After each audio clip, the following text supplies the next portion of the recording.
यहाँ चौपट्टा खाल के विधायक और मंत्री आदरणीय सतपाल जी महाराज जी, मेरे भाई श्री अनिल बनूरी जी, यहाँ मंच पे उपस्थित हमारे इस जिले के प्रभारी आदरणीय अशोक ठाकुर जी, हमारे राजेंद्र दत्ता जी, यहाँ पे उपस्थित डॉक्टर सिंघवाल जी, यहाँ पे उपस्थित ब्लॉक प्रमुखा दीप्ति जी और यहाँ पे उपस्थित दिव्यराज सिंह जी, हमारे बड़े वयोवृद्ध आदरणीय श्री ग्रामवासी जी महिपाल सिंह जी, तलवार जी, हमारे दिनेश, हमारे दानू जी तथा यहाँ पे उपस्थित मंच में सभी हमारे भारतीय जनता पार्टी के कर्मठ और जुझारू कार्यकर्तागण, पदाधिकारीगण तथा इस पंडाल में उपस्थित मेरी सभी सम्मानित बुजुर्गों, मेरी माताओं, मेरे भाइयों बहनों, पत्रकार बंधुओं, ये आज बड़ी खुशी की बात है कि चौपट्टा खाल विधानसभा क्षेत्र में हमारा राष्ट्रीय अध्यक्ष आदरणीय नंदा जी उपस्थित हुआ छी। मैं हृदय से आप सब जनता की तरफ से हृदय से उनका आभार प्रकट कर दूं, उनका धन्यवाद दूं। आप सब लोग जानते हैं कि भारतीय जनता पार्टी कितना विकास का महाराज जी अभी सभी योजना उनकी की काम करी ये 5 साल वो सब आप लोगों से विदित कराए। अच्छा कोरोना काल छाई पार्टी भी और महाराज जी अपन तरफ बटेगी यक लोगों थे भरपूर जो राशन भिजवाई और जो यक अस्पतालों में बेड लगाई, ऑक्सीजन बेड लगाई, यक जो सैनिटाइजर दिया, मास्क दिया, बहुत सारा काम करी। और सबसे बड़ी बात है कि जो दुई यक महाराज जी जो योजना दियाई वो जो सतपुली झील और सुलसी झील, ये दुई जब हमारे चौपट्टा खाल क्षेत्र में जो झीलक निर्माण हो जालू तो यहाँ हमारे बेरोजगार भाइयों का हाथ में रोजगार आ जाए। हमारे सरकार महिला स्वयं सहायता समूह थे 1 लाख, 3 लाख और 7 लाख तक जो है बिना ब्याजक लोन देने चाहिए, जेमा आप लोग बहुत से काम कर सकते हैं। कोई मशरूम का खेती कर सकते, कोई अचार डाल सकते, कोई पापड़ बड़ी डाल सकते और कोई गोड़ पाल के वे घी के बेच सकते। सतपुरी बाजार में चाहे मिल पाल या घी का की दाम चाहिए तो बताए कि 1500 रुपए किलो। बताओ घी का दाम हुआ चाहिए, अगर आप लोग भी 1-2 गोड़ी पा लिया घर तो आप लोग भी कितना घी बेच के या अपन बेरोजगारी से दूर कर सकते हो। देखो हमारे आदरणीय मोदी जी ने, हमारे आदरणीय नड्डा जी ने, हमारे आदरणीय अमित शाह जी ने भारतीय जनता पार्टी को एक ऐसा ईमानदार प्रत्याशी, ऐसा विकास करने वाले प्रत्याशी और एक आध्यात्मिक संत श्री सतपाल जी महाराज को दिया है,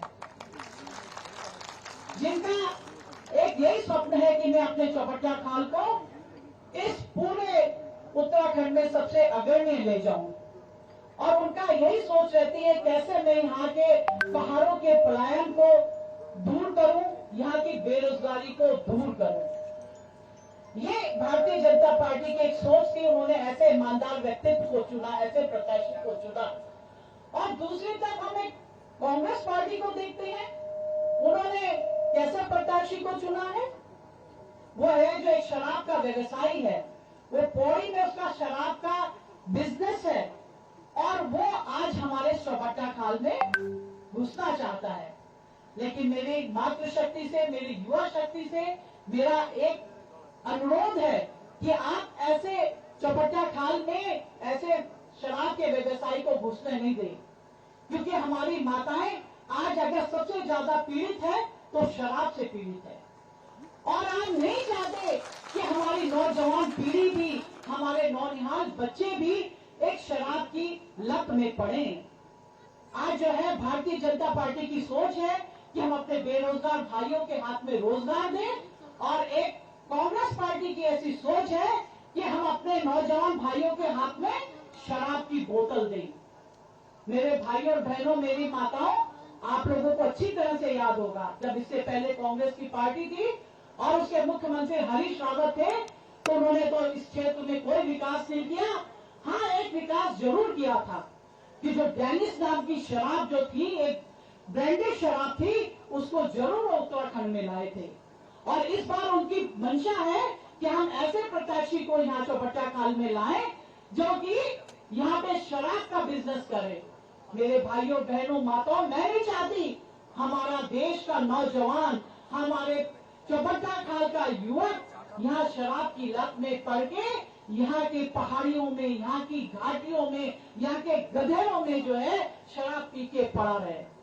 इसलिए मेरे भाइयों बहनों, हमें यहाँ पे एक संकल्प लेना है कि हमने अपने चौबट्टा खाल का विकास करना है। हमें अपने चौबट्टा खाल का विनाश नहीं करना है, हमें अपने उत्तराखंड का विकास करना है, हमें अपने उत्तराखंड का विनाश नहीं करना है।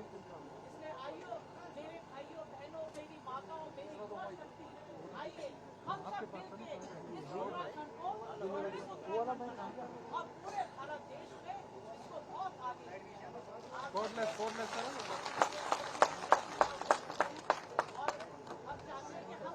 के विचारों को यहाँ पे सुने। वो हमारे लिए क्या क्या नई नई योजना लाएंगे। डबल इंजन रहा उत्तराखंड में, तो माननीय मोदी जी ने देखे देहरादून में आए तो 18,000 करोड़ की योजना उन्होंने स्वीकृत की। हमारे माननीय मोदी जी आए, उन्होंने कुमाऊं के हल्द्वानी में जाके 17,500 करोड़ की योजना स्वीकृत करी। अरे मेरे भाइयों बहनों, वो जो योजना इतने हजारों करोड़ की योजना आई है, वो हमारे उत्तराखंड के विकास के लिए आई है। वो हमारे भाई बहनों के बेरोजगारी को दूर करने के लिए आई है। वो हमारे भाई बहनों को सक्षम बनाने के लिए आई है। तो आइए हम ऐसी सरकार को चुने जो केंद्र में भारतीय जनता पार्टी की सरकार है और राज्य में भी भारतीय जनता पार्टी की सरकार रहेगी। तो यहाँ पे दिन दूनी रात चौगनी यहाँ का विकास होगा।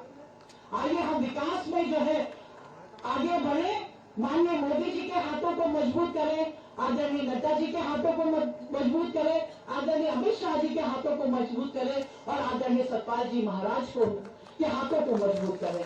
और हम सब 14 तारीख का दिन वो आने वाला है।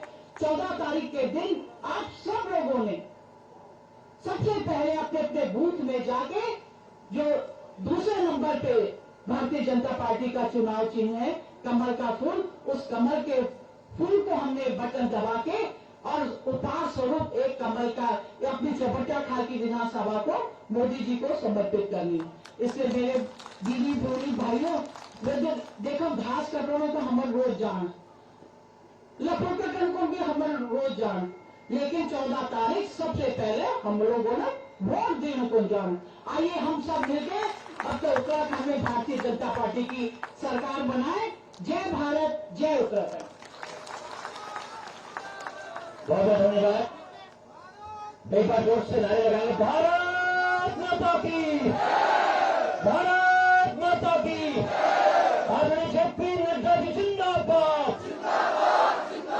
आदरणीय जेपी नड्डा जी जिंदाबाद, आदरणीय सतपाल जी महाराज जिंदाबाद, आदरणीय सतपाल जी महाराज जिंदाबाद। हमारा विधायक कैसा हो, हमारा विधायक कैसा हो।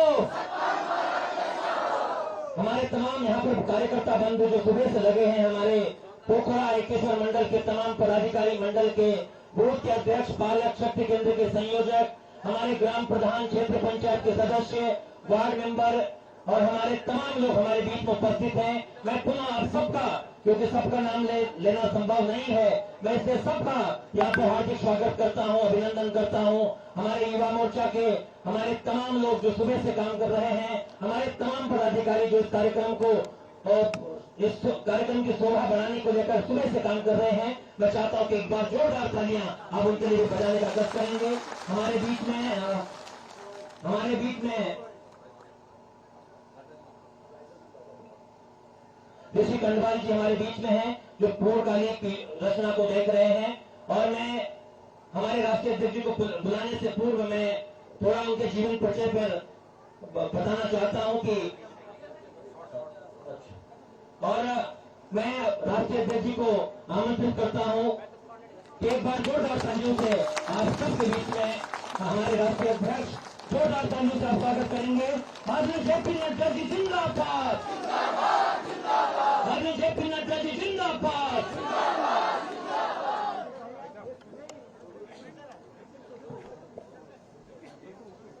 आज के इस चुनावी सभा में मेरे साथ उपस्थित हमारे भारतीय जनता पार्टी के वरिष्ठ नेता, उत्तराखंड में जो अपनी सेवाएं प्रदान कर रहे हैं और यहाँ के लोकप्रिय प्रत्याशी हैं, सम्माननीय श्री सतपाल जी महाराज, हमारे राज्यसभा में मेरे सहयोगी और वरिष्ठ साथी श्री अनिल बलूनी जी, हमारे जिला के अध्यक्ष श्री संपत रावत जी, पूर्व में विधायक और मंत्री आदरणीय श्रीमती अमृता रावत जी, श्री महिपाल नेगी जी मंडल के अध्यक्ष, श्रीमती शांति देवी जी जिला के पंचायत अध्यक्ष, श्री दिव्यराज सिंह जी विधायक सिरमौर, डॉक्टर मोहन सिंह रावत जी, सतराज जी, अशोक ठाकुर जी, सम्मानित मंच और यहाँ उपस्थित अपने चौबट्टा खाल में एकत्र आए देवियों और सज्जनों, मेरे युवा साथी और मीडिया के मेरे साथी, प्रिंट मीडिया और इलेक्ट्रॉनिक मीडिया के साथी, ये मेरा सौभाग्य है कि मुझे आज इस चुनावी सभा के माध्यम से इस देवभूमि में आने का सौभाग्य मिला और देवभूमि में भी चौबट्टा खाल आने का सौभाग्य मिला और आप सब देवतुल्य सज्जन वृंद के दर्शन करने का मौका मिला। मैं आपको नमन करता हूं। ये उत्तराखंड की भूमि, जिसे हम क्रांतिकारी की भूमि भी कहते हैं, ऋषि मुनियों की भूमि भी कहते हैं, देवी देवताओं की भूमि भी कहते हैं और देश की आजादी के लिए सर्वस्व अपना न्योछावर करने वाले ऐसे वीर भूमि भी कहते हैं। ऐसे वीर भूमि को मैं नमन करता हूं। यहां चुनाव के इस कार्यक्रम में मुझे आने का सौभाग्य प्राप्त हुआ। मैं आने के पहले सोच रहा था कि यहां मेरी कोई चुनाव की दृष्टि से आवश्यकता तो है नहीं, क्योंकि सतपाल जी महाराज नहीं सिर्फ चौबट्टा खाल, नहीं सिर्फ उत्तराखंड, बल्कि अन्य राज्यों में भी भारतीय जनता पार्टी के प्रचार और प्रसार के लिए जाते हैं और उनका हम उपयोग करते हैं। ऐसे सतपाल महाराज जी का के क्षेत्र में मैं जाकर के वोट मांगू, इसकी कोई आवश्यकता नहीं है, क्योंकि वह हमारे लिए, पार्टी के लिए अन्य प्रदेशों में जाकर के भारतीय जनता पार्टी का और कमल को खिलाने के लिए काम करते हैं। तो जो कमल खिलाने का काम अन्य प्रदेशों में करते हैं, उनके उद्गम स्थान पर तो कमल खिला ही हुआ है, खिला ही रहेगा, ये मैं मान करके चलता हूं। लेकिन सतपाल जी का व्यक्तित्व इतना बड़ा है कि वह चुनाव लड़ें और मैं ना जाऊं, यह उनके व्यक्तित्व के साथ नाइंसाफी भी होगी और न्याय नहीं होगा। इसलिए मैं सिर्फ अपने आप को यहां हाजिर करने के लिए आया हूं कि सारी पार्टी सतपाल जी के साथ इस चुनाव को आगे बढ़ा रही है। जहां तक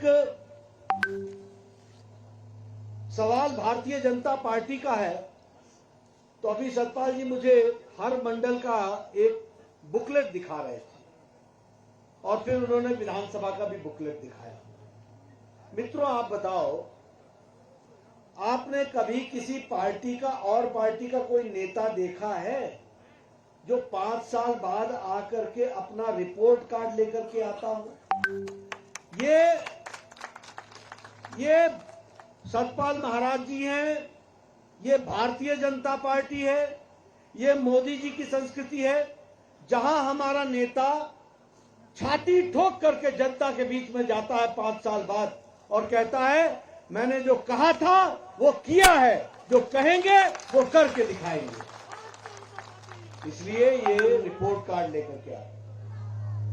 और मैं हमेशा सब लोगों को कहता हूं, देखो, जब तुम अपने परिवार में कोई रिश्ता बनाने जाते हो तब तो बहुत कुछ देखते हो, खानदान देखते हो, चाल चलन देखते हो, सब कुछ देखते हो, परिवार का वातावरण देखते हो, तब जाकर के रिश्ता करते हो।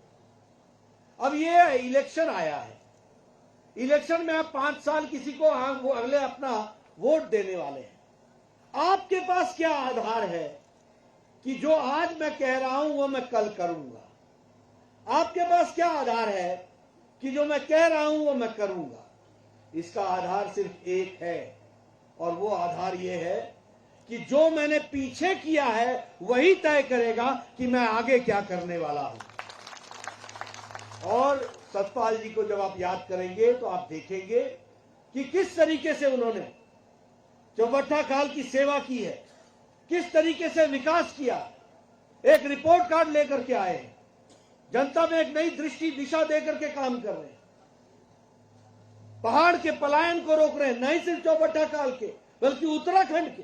और मैं उनको चौबट्टा काल से नहीं जोड़ता हूं, चौबट्टा काल तो उद्गम स्थान है, वो सारे प्रदेश के हैं और सारे प्रदेश को विकास के लिए अपनी दृष्टि से चल रहे हैं, सबका काम करते हैं, सबका ध्यान रखते हैं।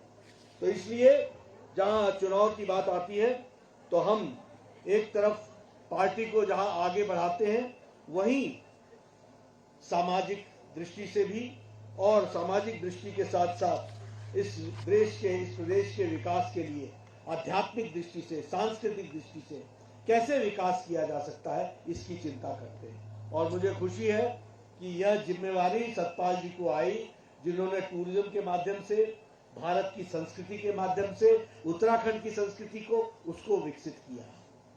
और मोदी जी का जो उत्तराखंड से प्यार है, जो केदारनाथ से प्यार है, जो बद्रीनाथ से प्यार है, जो बागेश्वर से प्यार है, जो जागेश्वर से प्यार है, जो इन स्थानों से प्यार है, इस संस्कृति से प्यार है, वो किसको है? और अगर मोदी जी पूरी ताकत के साथ पूरा आशीर्वाद दे रहे हैं तो उसको धरती पर उतारने का काम सतपाल जी ने चौबट्टा काल से लेकर पूरे उत्तराखंड में किया है। यह मैं दावे के साथ आज आदि शंकराचार्य की समाधि का उद्घाटन प्रधानमंत्री जी ने किया। उस समाधि में आदि शंकराचार्य जी की मूर्ति लगी। केदारनाथ में जिस तरीके से काम चल रहा है वो भी आप सबके माध्यम से मालूम है। और आपको मालूम होगा कि जब केदारनाथ की ट्रेजेडी हुई थी तो मोदी जी ने कहा था, मुख्यमंत्री थे, कि मुझे मौका दे दो, मैं केदारनाथ को सुधार दूंगा। उस समय की उत्तराखंड की सरकार ने नहीं करने दिया। भगवान ने सुन ली, उनको प्रधानमंत्री बनाया और उन्होंने उत्तराखंड की सुध ली और फिर से विकास के काम को आगे बढ़ाया है। मित्रों, यहाँ 4 धाम केदारनाथ, बद्रीनाथ, यमुनोत्री को जोड़ने का काम चल रहा है। 900 किलोमीटर की सड़क बन रही है, 4 लेन की, बन करके तैयार हो रही है। उसके साथ साथ 12,000 करोड़ रुपए खर्च हो रहे हैं। कभी हम पहाड़ वालों ने सोचा था कि इतनी चौड़ी चौड़ी सड़कें बनेंगी? कभी सोचा था कि हम इन सड़कों का उपयोग करके हम सीधे सीधे सही जगह पर पहुंचने में कुछ घंटों में हम पहुंच जाएंगे? और जब सतपाल जी रेल मंत्री थे तो तब उस समय इन्होंने एक काम को आगे बढ़ाया था, और वो काम ये था कि सर्वे कराया था कि ऋषिकेश, कर्णप्रयाग किस तरीके से जुड़ सके। और आज मोदी जी भारत के प्रधानमंत्री बने, आज उसका काम शुरू हुआ है। 5,341 करोड़ रुपए की लागत से वो बन रहा है। उसको एक बदलता हुआ उत्तराखंड। सोचा था आपने कभी कि ऋषिकेश से लेकर के कर्णप्रयाग तक रेलवे लाइन बनेगी? उसमें भी 5,341 करोड़ रुपए खर्च होंगे। मित्रों, इसके साथ साथ हम पार्टी गरीब के लिए, वंचित के लिए, पीड़ित के लिए, शोषित के लिए, महिलाओं के लिए, युवाओं के लिए काम करने वाली पार्टी। अभी बहन अमृता जी ने आपके सामने अपनी भाषा में आपको बताया, मैं भाषा समझ रहा था, कि किस तरीके से महिलाओं के विकास के लिए काम हो रहा है, महिलाओं के विकास के लिए काम किया जा सकता है, कैसे उनके रोजगार बढ़ रहे हैं, कैसे उनको रोजगार मिलेगा, किस तरीके से वो गांव में बैठ करके पलायन न करें और अपना जीवन याचिका चला सके, परिवार को आगे बढ़ा सके। ये सारी बात उन्होंने कही। लेकिन ये भी हमको ध्यान रखना चाहिए कि हर तरीके से विकास के लिए भारतीय जनता पार्टी कमिटेड है। देखिए, एक समय में आप लोग चूल्हा जलाने के लिए गांव में मवेशी के पीछे दौड़ते थे कि गोबर इकट्ठा होगा तो कंडा बनाएंगे, तो कंडा सुखाएंगे और कंडे को चूल्हे में डालेंगे तो रोटी पकेगी, तो रोटी खाएंगे। था कि नहीं था?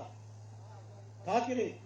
दूर गांव में जाते थे, दिन में जाकर के लकड़ियां काट के लाते थे तो चूल्हा जलाते थे और 200 सिगरेट का धुआं के बराबर चूल्हे का धुआं अपने फेफड़ों में लेते थे। मोदी जी ने आपके लिए यहाँ पर 10 करोड़ सिलेंडर, 10 करोड़ गैस के सिलेंडर पहुंचाने का काम किया और उसके माध्यम से एक विकास की एक नई कहानी लिखने का काम हुआ है। मैं यहाँ के बारे में अगर मैं बात करूं तो लगभग 3,65,000 गैस के चूल्हे और सिलेंडर प्रधानमंत्री मोदी जी ने उत्तराखंड में पहुंचाया और 10 करोड़ सारे देश में पहुंचाया। महिलाओं को मोदी जी ने आजाद कर दिया। अब महिलाओं के घर में हाथ में लाइटर होता है, वो लाइटर से ठक से जलाती है गैस का चूल्हा, 5 मिनट में पति देव को चाय पिलाती है, बोलती है चलो जाओ काम पर लगो, अब जाइए खेतों में जाइए काम करने। फर्क आया है कि नहीं आया है? ये महिलाओं का सशक्तिकरण है। मुझे याद है कि गांव में महिलाएं और बच्चे अपने दैनिक जीवन के लिए, के नित्य कर्म के लिए वो गांव में से बाहर जाते थे कि नहीं जाते थे? कोई शौचालय नहीं था और जब शौचालय की बात कही तो कांग्रेस में लोगों ने खिल्ली उड़ाई कि ये शौचालय बनाएंगे, शौचालय बनाने की क्या आवश्यकता है। मित्रों, प्रधानमंत्री जी ने लगभग 11 करोड़ शौचालय देश में बनाए और 5 लाख शौचालय उत्तराखंड में बनाए। मतलब कि 5 लाख बहनों को उत्तराखंड में भी इज्जत में दी, घर में दिया, शौचालय घर में बनाया। अब उनको खुले खेतों में नहीं जाना पड़ता है, उनको इज्जत से घर में शौचालय की व्यवस्था की है। ये 5 लाख की संख्या यानी महिलाओं को आजादी दिलाई, ये भी हमको याद रखना चाहिए। सौभाग्य योजना, घर में बिजली, गांव में बिजली, 18,000 गांव थे जिनको बिजली नहीं थी। आज 1,000 दिन में मोदी जी ने 18,000 गांव में बिजली पहुंचाई और अब घर घर बिजली पहुंचाई। बोलिए, आप सबके घर में बिजली है कि नहीं है? सबके घर में बिजली है कि नहीं है? एक समय ऐसा था जब बिजली को लेकर के जेई बोलता था कि मैं तुमको आधी तार दूंगा, आधी तार तुम अपने आप खरीदो। अगर 200 मीटर की तार है तो 100 मीटर तू ला, 100 मीटर मैं दूंगा। और एहसान मारता था कि जैसे उसने बड़ा भारी एहसान कर दिया कि घर में बिजली पहुंचाने के लिए उसने 100 मीटर दे दी। साथ में जेई क्या बोलता था? जूनियर इंजीनियर बोलता था गांव के लोगों को ले आना और खंबे के लिए 3 खंबे लगेंगे, गांव से 150 आदमी लेके आना, कंधे पर खंबा लेकर के चले जाना। जब खंबा गांव में पहुंचा दोगे तब मेरे को बुलाना, तब मैं आके तुमको बिजली दूंगा। अब मोदी जी ने सौभाग्य योजना में 2 करोड़ 62 लाख लोगों के घर में बिजली पहुंचाई है और उत्तराखंड में 2,48,000 घरों में बिजली पहुंचाई है। और अब आप आज फॉर्म भरो, 10 दिन के अंदर जेई आपके घर में बिजली लगा करके जाएगा। खंबा खुद लाएगा, तार सरकार की ओर से देगा और खंबा बिजली लगा करके आपको देगा। ये परिस्थिति आज आकर के करेंगे। बताइए, उत्तर प्रदेश में, उत्तराखंड में सभी लोग आयुष्मान भारत से जुड़ गए कि नहीं जुड़ गए? जुड़ गए कि नहीं जुड़ गए? गंभीर बीमारी के लिए 5 लाख रुपए मोदी जी ने, और जो बच गए थे उनको पुष्कर धामी जी ने और सतपाल जी ने 5 लाख रुपए सालाना उनके इलाज की व्यवस्था की। पहले किसी घर में, किसी गरीब के घर में कैंसर हो जाए तो जमीन बिक जाती थी, घर बिक जाता था। किसी को दिल की बीमारी हो जाए, ऑपरेशन कराना हो तो बूढ़े को बोलते थे, बाबा डॉक्टर ने कहा है कि घर में ही रहो, यही इलाज होगा तुम्हारा। इलाज करा नहीं सकता था बेचारा। आज मोदी जी ने और उसके बाद पुष्कर धामी जी ने, सतपाल जी ने, सबने आज उनके आशीर्वाद से 5 लाख रुपए हर साल 5 लाख रुपए इलाज के लिए, गंभीर बीमारी के इलाज के लिए देने की व्यवस्था की है। यह भी हमको याद रखना चाहिए, यह भी सभी हम लोगों को आगे बताना चाहिए। मित्रों, ये सैन्य धाम की जगह है। ये यहाँ सैन्य धाम की बात की गई। हर घर से फौजी, हर घर से देश का प्रहरी, हर घर से एक न एक आदमी फौज का देश के किसी न किसी बॉर्डर पर खड़ा है। तो यहाँ सैन्य धाम बनना चाहिए था, किसी ने चिंता नहीं की। आज मोदी जी यहाँ सैन्य धाम बना रहे हैं। 1 रैंक 1 पेंशन 1971 की डिमांड थी, आज दिन तक पूरी नहीं हुई। आज 1 रैंक 1 पेंशन 48,000 करोड़ रुपए मोदी जी ने घर सैनिकों के घर में पहुंचाया है। और उत्तराखंड में भी 1,16,000 सैनिकों को 1 रैंक 1 पेंशन से जोड़ा है। यह भी हमको याद रखना चाहिए।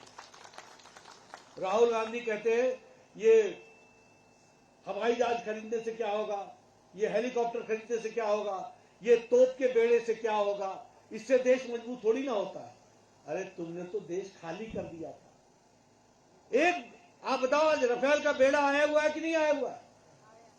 आप बताइए, चीनोक हेलीकॉप्टर का बेड़ा आ गया कि नहीं आ गया? आप बताइए, 20 साल से कोई तोप नहीं खरीदी गई थी, आज तोप का नया बेड़ा आ गया कि नहीं आ गया? आज हमारे नए जहाज बन रहे हैं कि नहीं बन रहे हैं? और भारत में बन रहे हैं कि नहीं बन रहे हैं? लगभग 10 लाख से ज्यादा हमारे AK-47, AK-56 असॉल्ट राइफल्स, इसकी व्यवस्था हुई है। यहां बुलेट प्रूफ जैकेट नहीं रह गया था फौजियों के लिए, आज बुलेट प्रूफ जैकेट तो हमारे भारत में है ही है। अब हम दूसरे देशों को भी बुलेट प्रूफ जैकेट पहुंचा रहे हैं। ये हमने काम किया, इसको भी हमको याद रखना चाहिए। इसलिए देश की सुरक्षा के लिए, और राहुल कहां से समझे कि देश की सुरक्षा होती क्या है, ये क्या जाने, ये इस तरीके की चर्चा करने वाले। लेकिन हमारे प्रधानमंत्री जी ने देश सुरक्षित करने के लिए हर तरीके का काम किया। अभी सतपाल महाराज जी वैक्सीनेशन की बात कर रहे थे।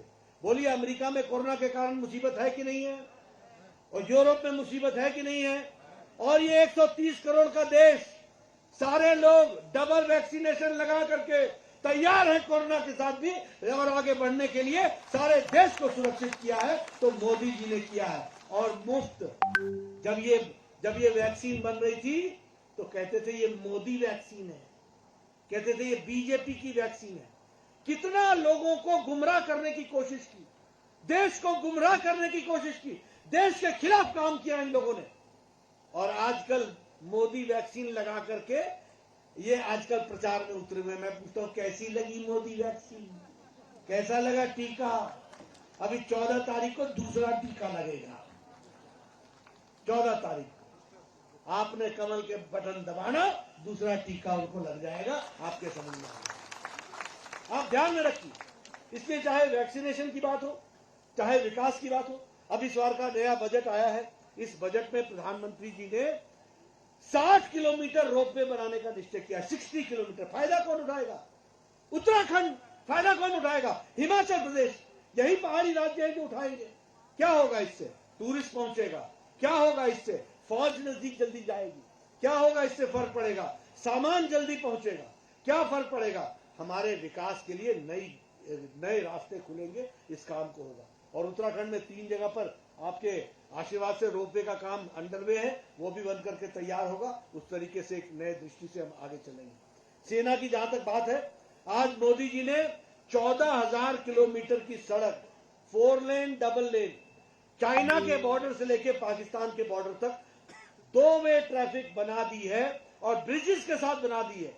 आपको बचपन में याद होगा, पहले मिलिट्री का कन्वॉय चलता था। एक बार पुल क्रॉस करने लगता था तो सारी ट्रैफिक को रोकना पड़ता था, तब जाकर के एक तरफ से ये निकलते थे। बॉर्डर में जाने में 3-3 दिन लगते थे, 4-4 दिन लगते थे।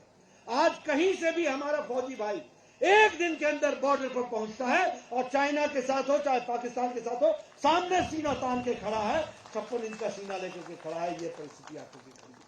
इसलिए मित्रों, विकास की एक नई कहानी लिखी जा रही है, जिसमें अपने आप लोगों को जोड़ना है और इस विकास में अपने आप को साथ लाना है। जब हम डबल इंजन की सरकार बोलते हैं, अब मुझे पता चला कि सतपाल जी ने यहां अल्ट्रासाउंड पहुंचा दिया। कभी सोचा था कि पहाड़ में अल्ट्रासाउंड पहुंचेगा? आज आपको कहीं दूर जाने की जरूरत नहीं है। वो बलूनी जी ने आईसीयू यूनिट उसको भी यहां पर पहुंचाया है, आगे लाया है। आप देखिए किस तरीके से विकास का। ऋषिकेश में all India institute of medical sciences खुल गया। इस बार कोरोना से लेकर के किसी भी गंभीर बीमारी के लिए अब कोई दिल्ली नहीं जा रहा है, वो ऋषिकेश जाता है और वहां उसका इलाज हो जाता है। इस तरीके की बात हो रही है। सैटेलाइट सेंटर अब उधम सिंह नगर में खुल रहा है, उसका भी काम चल रहा है। नए इंस्टीट्यूट यहाँ आ रहे हैं, वो भी हमको मालूम है। लॉ यूनिवर्सिटी आ रही है, प्लास्टिक इंजीनियरिंग की इंस्टीट्यूट यहाँ पर आ रहा है, हर तरीके से विकास की एक नई कहानी लिखी जा रही है, उस काम को आगे बढ़ाया जा रहा है। सबसे बड़ी बात दो है जिसको मैं आपके सामने कहना चाहूंगा, जो आपके पहाड़ से जुड़ी है। पहली बात कि हम पहले पहाड़ी राज्य स्पेशल कैटेगरी स्टेट में आते थे, लेकिन 13वें वित्त आयोग के बाद हम लोगों का कांग्रेस सरकार में हमारा स्पेशल कैटेगरी स्टेट खत्म कर दिया गया। मोदी जी ने बिना आपके डिमांड के, क्योंकि उस समय यहां पर हरीश रावत की सरकार थी, उन्होंने तो मांग करनी नहीं थी, लेकिन बिना उनके मांग के मोदी जी ने फिर से उत्तराखंड को, हिमाचल को और जम्मू कश्मीर को स्पेशल कैटेगरी स्टेट बना दिया और स्पेशल कैटेगरी स्टेट में लेकर के आ गए। इसका फर्क क्या पड़ा? इसका फर्क अब ये पड़ा है कि रुपए में अगर 1 रुपए खर्च होगा तो 90 पैसे केंद्र सरकार देगी, 10 पैसे सिर्फ आप देंगे और आपका विकास हो जाएगा। इस तरीके का काम किया। और बाकी प्रदेशों में 40 देना पड़ता है, 60 वो देते हैं। यहां पर 90 केंद्र देगा, 10 आपको देना पड़ेगा और विकास के काम को आगे बढ़ाया जाएगा। दूसरी बात कि मोदी जी ने प्रधानमंत्री ग्रामीण सड़क योजना में 250 से नीचे की बस्ती को भी पक्की सड़क से जोड़ने का निर्णय ले लिया है प्रधानमंत्री ग्रामीण सड़क योजना के तहत। पहले क्या था, 1000 से ऊपर की बस्ती जुड़ती थी, फिर बाद में अटल जी ने उसको 500 किया पहाड़ी राज्यों के लिए, आज वो 250 से नीचे उतर करके आ गया। तो उस तरीके से विकास की एक नई कहानी लिखी जा रही है।